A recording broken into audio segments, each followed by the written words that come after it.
In the spring of 1971, the Livingston County Extension agent, a university-trained agronomist named Paul Dietrich, drove to the Novak farm outside of Pontiac, Illinois, to deliver the results of a soil test that Merle Novak had requested.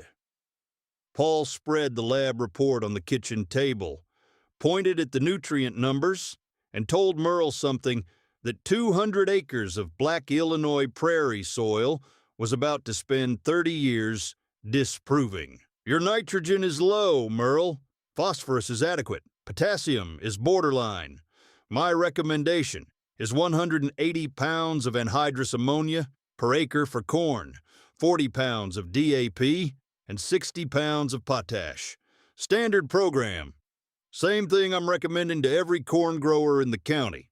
I'm not using anhydrous. Paul looked up from the report. You're not using... What are you using? Compost. The kitchen went quiet, the way kitchens go quiet when someone says something that the other person considers either very brave or very foolish. Compost, Paul repeated. Manure from my cattle, mixed with corn stalks, hay waste, and kitchen scraps. I've been building windrows behind the barn for 3 years. I'm spreading 8 tons per acre this spring. Paul set down his pen. Merle, compost is fine for a garden. It's fine for a flower bed. But 200 acres of production corn? You can't supply the nitrogen demand with compost. Your soil test says you need 180 pounds of N per acre. 8 tons of manure compost delivers maybe 30 to 40 pounds of available nitrogen. You're 140 pounds short. Your yield will be half what it should be. Maybe the first year. And the second year. And the third. Compost is slow release, Merle. It takes years to build soil nitrogen through organic matter. You'll be 140 pounds short for a decade before the biology catches up. And in the meantime, your neighbors will be hitting 140. 150 bushels on anhydrous while you're doing 80 on cow manure. My grandfather didn't use anhydrous. He used manure. He farmed this ground for 40 years and never bought a bag of anything. Your grandfather farmed in the 1920s. We know more now. The chemistry is clear. Corn needs nitrogen, phosphorus, and potassium in specific ratios at specific times. Compost delivers those nutrients unpredictably and incompletely. Chemical fertilizer delivers them precisely and immediately. That's not opinion. That's soil science. That's soil chemistry. I'm talking about soil biology. Paul paused. Soil biology wasn't a term he'd heard from a farmer before. It was a term from graduate seminars and research papers. The study of the living organisms in the soil, the bacteria, fungi, earthworms, and protozoa that process organic matter and make nutrients available to plants. It was real science, but it was esoteric science. It wasn't something you heard at the diner in Pontiac. Where did you learn about soil biology? From a book, and from my grandfather. Let me tell you about the book and the grandfather, because together they created the most productive 200 acres in Livingston County and the most embarrassing soil test the Extension Service ever processed. Merle Novak was born in 1935 in Livingston County, the grandson of a Czech immigrant named Vatzlav Novak, who had bought the 200 acres in 1919 for $85 an acre. Vatzlav was a farmer from southern Moravia, a region where small-scale intensive agriculture had been practiced for centuries, where farmers composted everything, where the concept of feeding the soil instead of feeding the crop was not a philosophy, but a physical practice written into the culture like a language. Vatzlav had farmed the Illinois ground the Moravian way. Every scrap of organic matter on the farm, manure from the cattle and hogs, corn stalks after harvest, hay waste from the barn, kitchen scraps, even the ashes from the wood stove, went into composting windrows behind the barn. Vatzlav turned the windrows by hand with a pitchfork every 2 weeks, monitoring the temperature with his hand, thrust into the pile. If it was hot enough to be uncomfortable, the composting was working. If it cooled, he added more green material. If it smelled, he added more brown material. He knew the process the way a baker knows dough, by feel, by smell, by the rhythm of turning and waiting. For 40 years, 1919 to 1959, Vatzlav spread compost on the 200 acres every spring. He never bought fertilizer. He never bought lime. He never bought anything to put on the soil.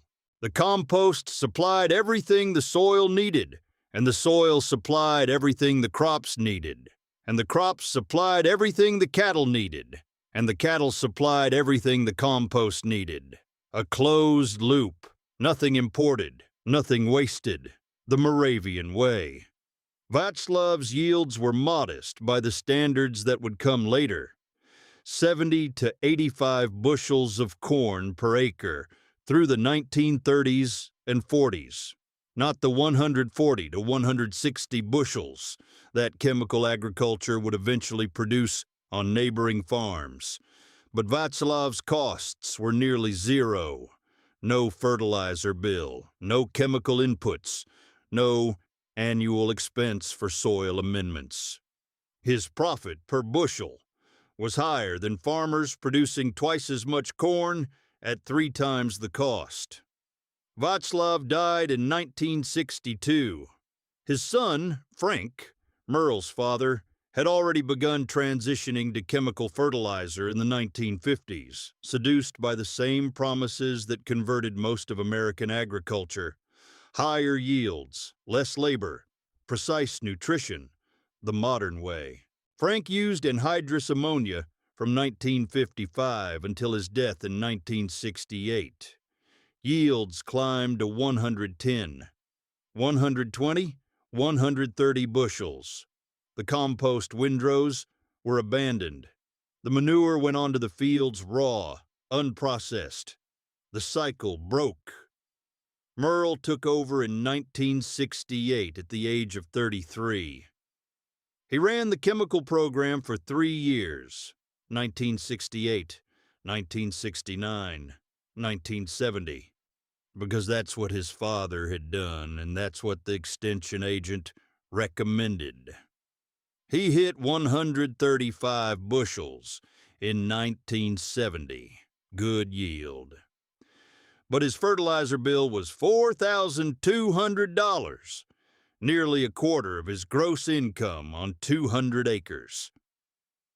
That winter, cleaning out his grandfather's belongings from the attic, Merle found 2 things.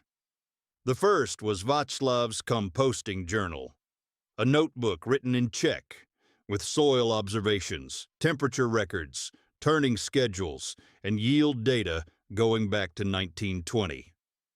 Merle's wife, Karen, who'd studied Czech at the University of Illinois as an elective, translated the key entries. The second thing was a book, An Agricultural Testament by Sir Albert Howard, published in 1940. Howard was a British agronomist who'd spent 30 years in India studying traditional composting methods and had developed what he called the indoor process, a systematic approach to aerobic composting that turned farm waste into humus-rich soil amendment. The book was a manifesto for what would later be called organic farming, but in 1940, it was simply a scientific argument for feeding the soil instead of feeding the crop. Vatzlav had ordered the book from a catalog in 1941. It was annotated heavily in Czech, margin notes, underlined passages, exclamation marks beside the sections on mycorrhizal fungi and soil microbiology. Vatzlav hadn't just read Howard's book, he'd studied it. He'd compared Howard's indoor process to his own Moravian method and found them nearly identical. Two traditions, Indian and Central European, arriving at the same conclusion independently: that healthy soil is living soil, and living soil requires organic matter, not chemical salts. Merle read the book over that winter. He read his grandfather's journal. And in the spring of 1971, he stopped buying anhydrous ammonia and started building compost windrows behind the barn for the first time since Vatzlav had died 9 years earlier. That's when Paul Dietrich arrived with his soil test and his recommendation for 180 pounds of anhydrous per acre. And Merle told him he was using compost instead. Let me tell you about the first 5 years, because Paul Dietrich was right about one thing: the yields dropped. And the county noticed. 1971. First year of compost. Merle spread 8 tons per acre of finished compost, dark, crumbly, earthy-smelling material that he'd been building since 1968 from cattle manure, corn stalks, and hay waste. His corn yield, 92 bushels per acre.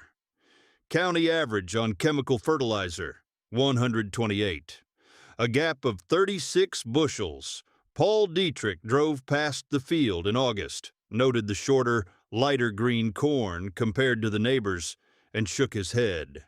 1972, second year, 8 tons per acre again, yield 96 bushels. County average 131, gap narrowing slightly, 35 bushels, but still a significant deficit. The J.D. dealer in Pontiac, a man named Harris Klein, added Merle to his list of examples of what happens when a farmer rejects modern methods. Novak's doing 96 on compost, while Bevington next door is doing 134 on anhydrous. That's 38 bushels of difference. At $1.20 corn, Merle's leaving $45 an acre on the ground. On 200 acres, that's $9,000. He's paying $9,000 a year to be old-fashioned. 1973, third year, yield 104. County average 133, gap 29 bushels. The gap was closing, but slowly, too slowly for anyone watching to believe it was a trend. 1974, fourth year, yield 112. County 130, a slightly weaker year across the county due to a dry August. Gap 18 bushels. And for the first time, something else was happening that the yield numbers didn't capture. Merle's soil was changing, not on paper, not in the nutrient tests that Paul ran every year, which still showed nitrogen below the chemical farms. The change was physical. The soil was darker. It was softer.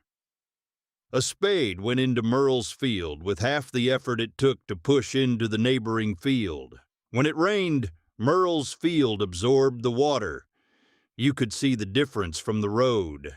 The chemical fields puddle and run. Merle's field drank the rain like a sponge, and the earthworms.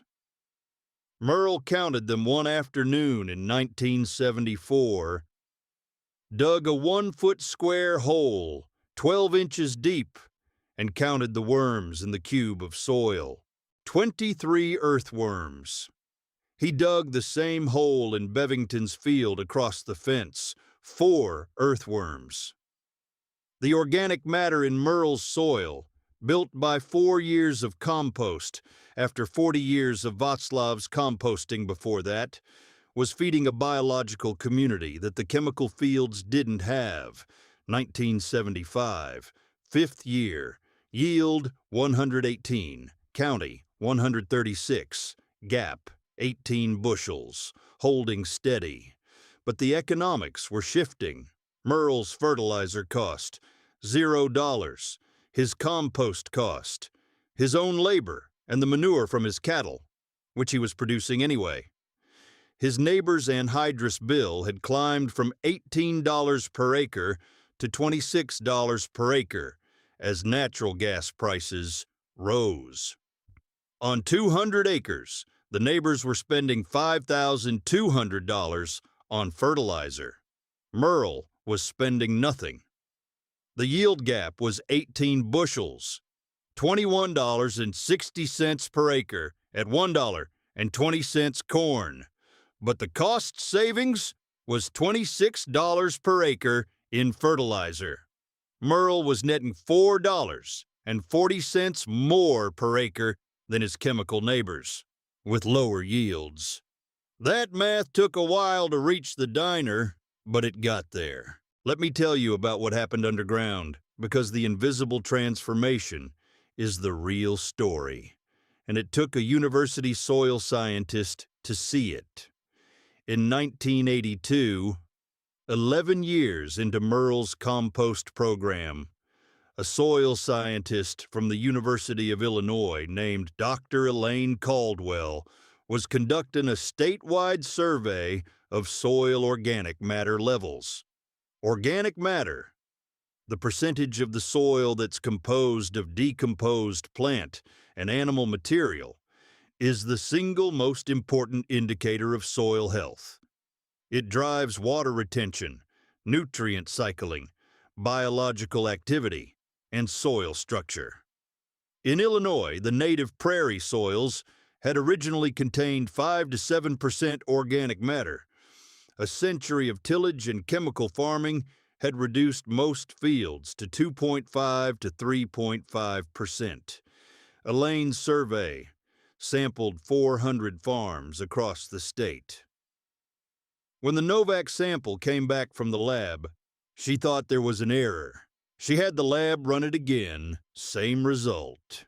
She drove to Pontiac to pull a fresh sample herself. Merle's soil tested at 6.8% organic matter.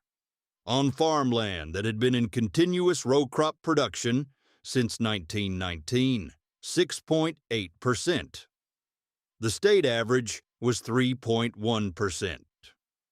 The highest previous reading in Elaine's survey was 4.4% on a farm in Champaign County that had been in continuous alfalfa for 8 years, 6.8%. Higher than the native prairie baseline. Merle's soil contained more organic matter than the original tall grass prairie that had covered Illinois before the plow broke it.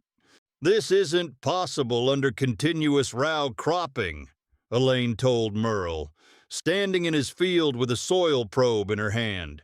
You should be at 3%, maybe 3.5. You're nearly at 7. What have you been doing to this soil? Compost, 8 tons per acre, every year, since 1971. And my grandfather composted from 1919 to 1959. 40 years before me, 11 years of my own, 51 years of continuous organic matter addition. 51 years of compost on the same ground. My grandfather called it feeding the soil. He said the soil is alive, and you have to feed it the way you feed anything alive, with food, not with chemicals. Chemicals are medicine. You give medicine to something sick. You give food to something living. The soil isn't sick, it's hungry. Elaine pulled additional samples. She tested for nitrogen, phosphorus, potassium, calcium, magnesium, sulfur, micronutrients, pH, cation exchange capacity, water holding capacity, and biological activity. Every metric was elevated. The nitrogen was adequate, not from synthetic application, but from the biological cycling of organic nitrogen by the microbial community in the soil. The phosphorus was high. accumulated from 51 years of manure-based compost. The water-holding capacity was 40% above the county average. The biological activity, measured by CO2 respiration, a proxy for the total living biomass in the soil, was the highest Elaine had ever recorded on Illinois farmland. The soil wasn't just healthy, it was the healthiest agricultural soil in the state of Illinois. Elaine's findings went into a report that was published by the University of Illinois Extension in 1983. The report documented the Novak Farm's soil metrics alongside the county averages and the state averages. And the contrast was stark. In every category, organic matter, biological activity, water retention, nutrient cycling, Merle's compost-managed soil exceeded the chemical-managed average by 50 to 100%. Paul Dietrich read the report. He read it twice. Then he drove to the Novak farm. He found Merle in the barn turning a compost windrow with a pitchfork, the same motion Vatzlav had made for 40 years, the same rhythm, the same pile of dark, crumbling, life-rich material that smelled like earth and rain and possibility. Merle. Paul. I read Dr. Caldwell's report. I figured you would. 6.8% organic matter on row crop ground in Livingston County. Paul took off his cap and rubbed his head. I've been the extension agent here for 14 years. I've recommended anhydrous ammonia to every corn grower in the county. Standard program, 180 pounds of N. And your soil, the soil I told you was nitrogen deficient in 1971, is richer than any chemical farm I've ever tested. The nitrogen isn't deficient. It's just not where your test looks for it. Your test measures inorganic nitrogen, the kind that comes from a tank of anhydrous.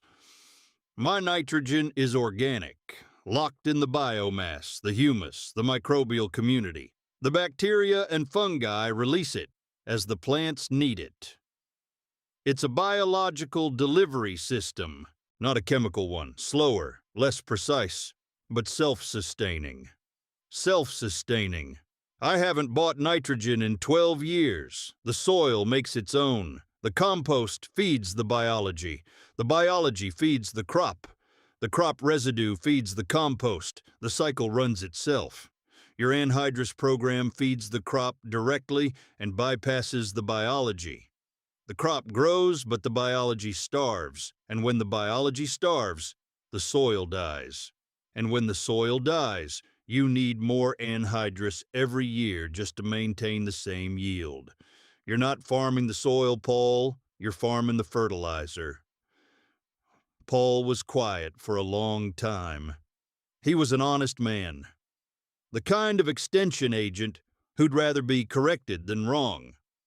And the data was clear. Merle's soil was alive in ways that the chemical fields weren't. The compost had rebuilt something that 50 years of chemical farming had been destroying across the county. The biological infrastructure that made soil function as a living system rather than a chemical substrate. I told you the compost was worthless in 1971.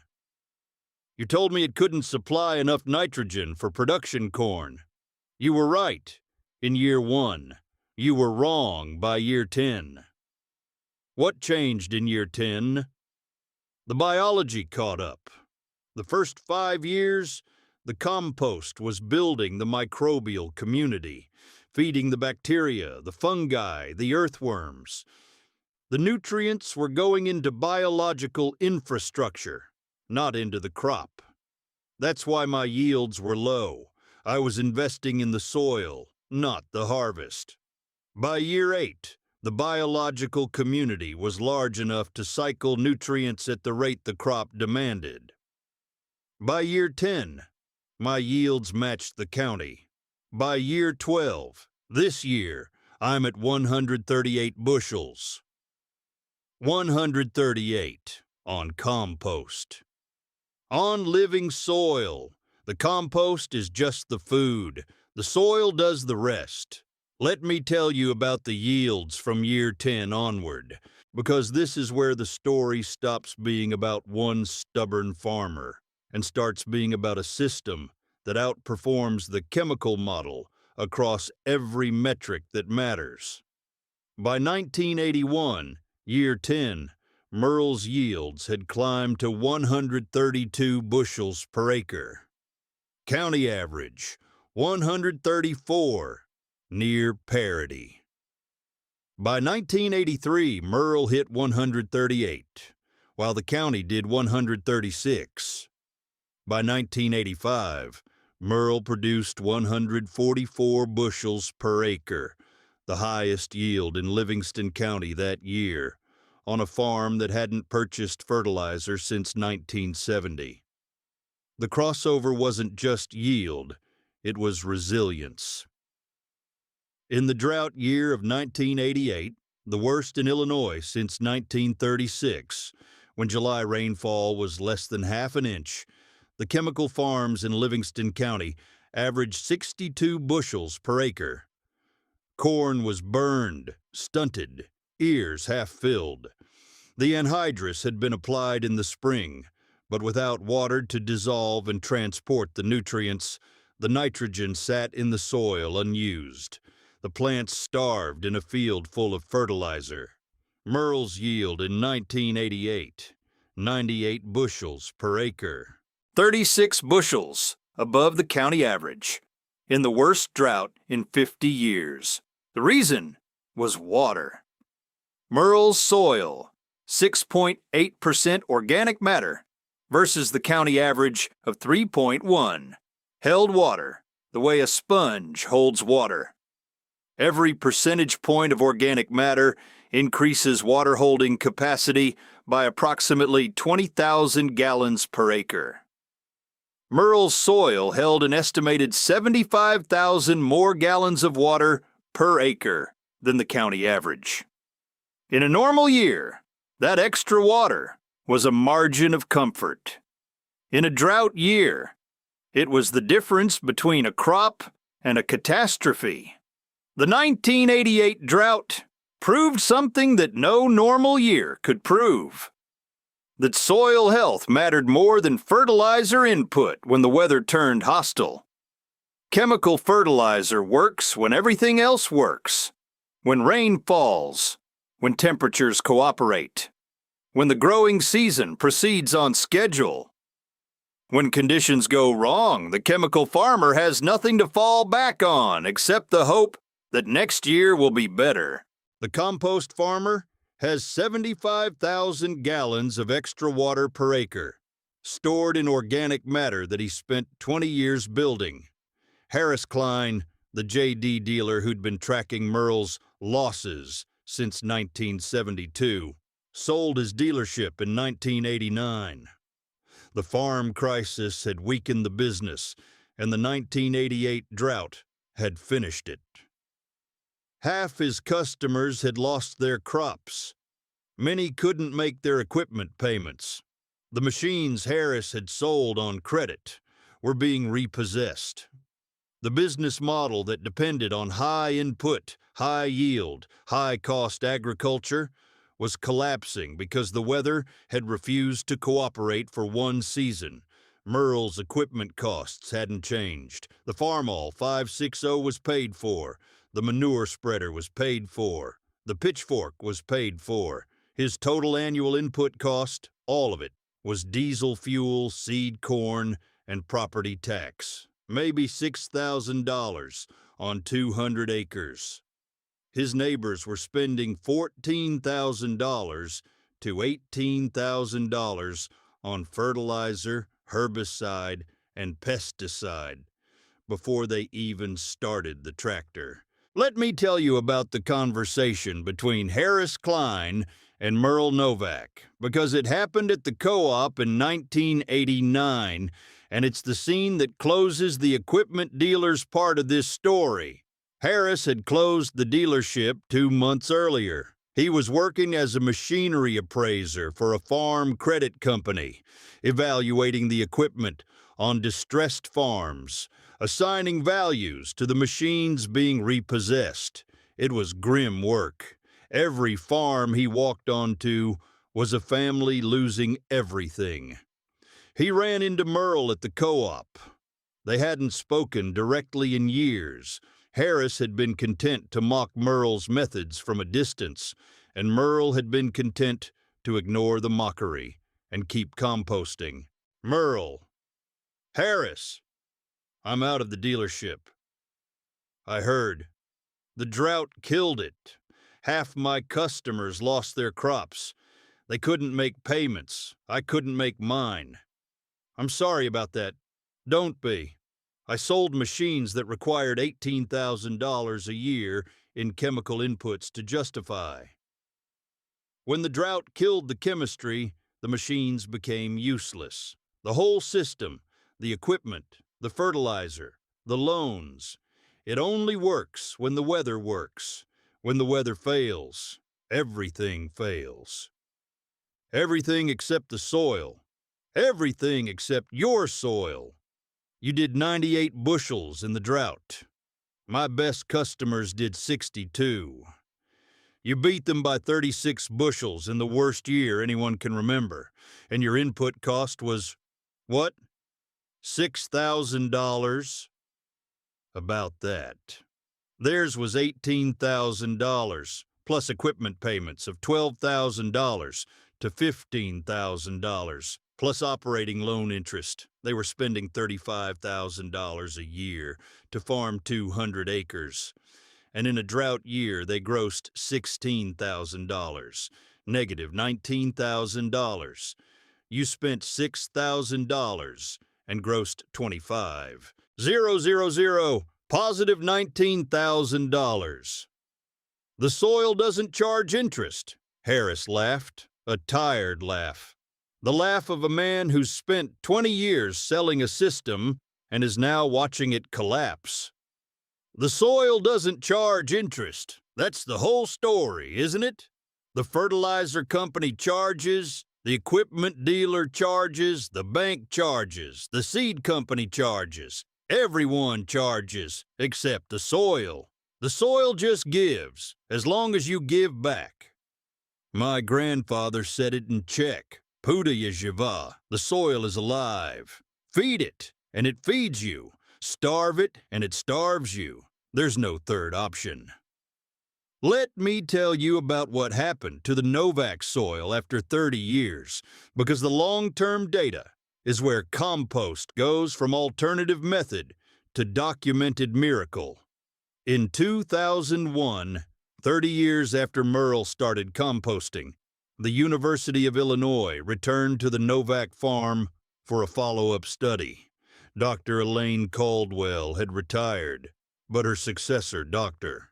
James Tran, pulled new samples and ran the complete suite of soil tests. The organic matter had climbed from 6.8% in 1982 to 8.4% in 2001.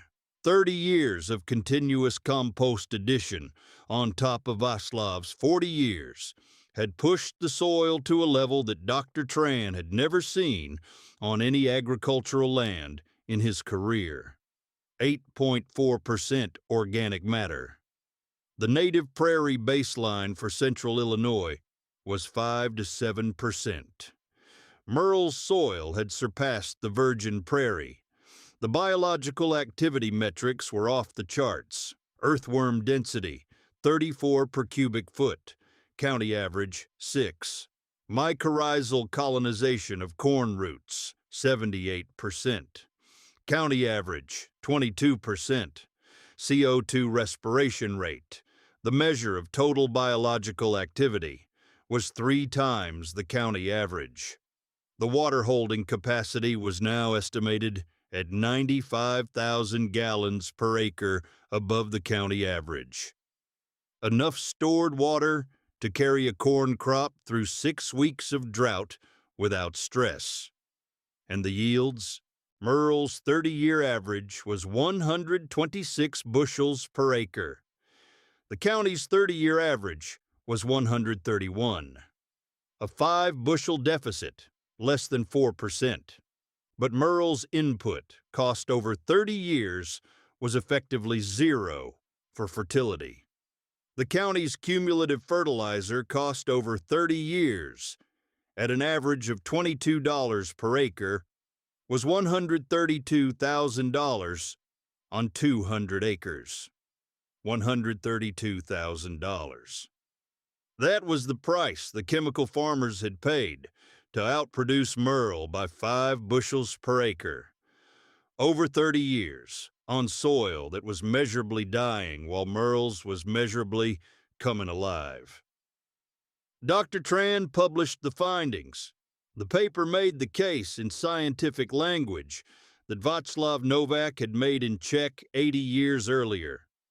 That compost-managed soil is self-sustaining, self-improving, and economically competitive with chemical agriculture when measured over decades instead of single seasons. Paul Dietrich read the paper in retirement. He was 74 years old, living in a house on the edge of Pontiac, keeping a garden that his wife noticed with some amusement he'd been composting for the past 10 years. "When did you start composting the garden?" she asked. 1991, after the second soil test on the Novak farm. The farm you told him was wasting his time. The farm that proved I was wrong about the most important thing I ever advised on. Paul looked at his garden. Dark soil, healthy plants, earthworms visible when he turned to shovel. "I spent 30 years telling farmers to buy nitrogen. Merle spent 30 years making his own. His soil is alive. The fields I advised are sterile. The chemistry worked. The biology works better. Let me tell you how this ends. Merle Novak retired in 2001 at 66. His daughter Jana took over the 200 acres. She composts the same way Vatzlav composted. Manure, stalks, hay waste. Turned every 2 weeks, spread every spring. The organic matter is still climbing. The yields are still competitive.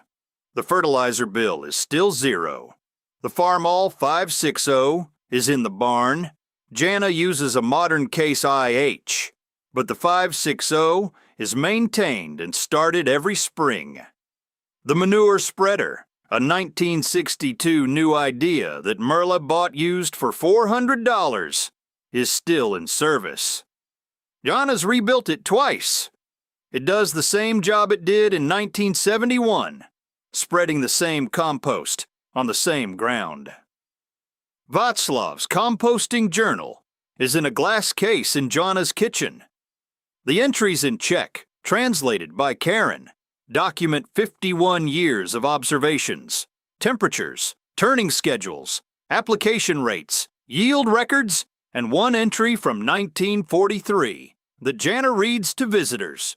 The soil is not dirt. The soil is an animal. It breathes, it eats, it grows. Feed it what it needs and it will feed you forever. Starve it and it will die. And when it dies, no amount of powder from a bag will bring it back. Vatzlav Novak, 1943, in Czech, in a notebook, in an attic. 40 years before the extension agent said his grandson's compost was worthless. 60 years before the university proved his grandson's soil was the richest in the state. Let me ask you something. What are you feeding? Are you feeding the crop, the immediate result, the this year yield, the number on the scale?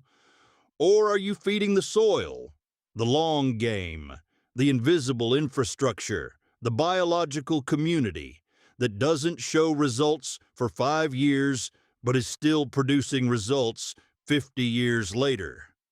Chemical fertilizer is a transaction. You buy it, you apply it, the crop grows, you buy it again, year after year. The moment you stop buying, the system collapses. The soil has no reserves. The biology is dead. The organic matter is gone. You're farming on life support, and the life support has a monthly bill. Compost is an investment. You make it, you apply it, the soil grows. The biology builds. The organic matter accumulates. The water holding capacity increases. The nutrient cycling accelerates. And every year, the system requires less input because the system is building its own capacity. By year 10, the yields match. By year 20, the yields exceed. By year 30, the soil is the richest in the state, and the fertilizer bill is zero. Vatzlav Novak knew this in 1919. Albert Howard wrote it in 1940. Merle proved it from 1971 to 2001. And the extension agent, who said the compost was worthless, spent his retirement composting his garden. The chemical feeds the crop. The compost feeds the soil. Only one of them is still feeding when the bag runs out.